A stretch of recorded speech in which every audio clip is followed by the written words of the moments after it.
characteristic of sound in its purposes.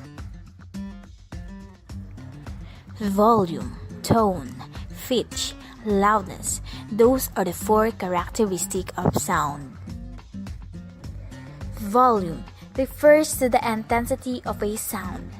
Tone, the audible characteristic of a sound.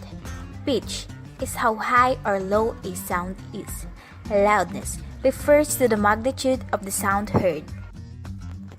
There are three purposes of a sound. First, to give instruction or information. Second is to provide feedback. And third is to personalize or to customize.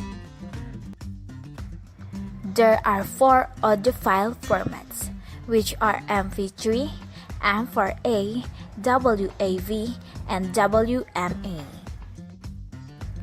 The first audiophile format is MP3 or MVEG Audio Layer 3.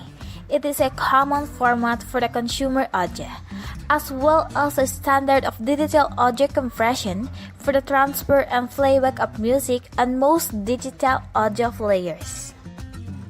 Second, M4A or Advanced Audio Coding is an audio coding standard for loosely digital audio compression designed to be the successor of the MP3 format. AICs generally achieve better sound quality than MP3 at similar bitrate. The third audiophile format is WAV, is a Microsoft audiophile format standard for the storing an audio bitstream on PC. It has become a standard file format for game sounds, among others. The fourth audiophile format is WMA or Windows Media Audio. It is an audio data compression technology developed by Microsoft and used with a Windows Media Player. There are 5 types of audio information, which are radio broadcasts, music, sound recording, sound clips or effects, and audio podcasts.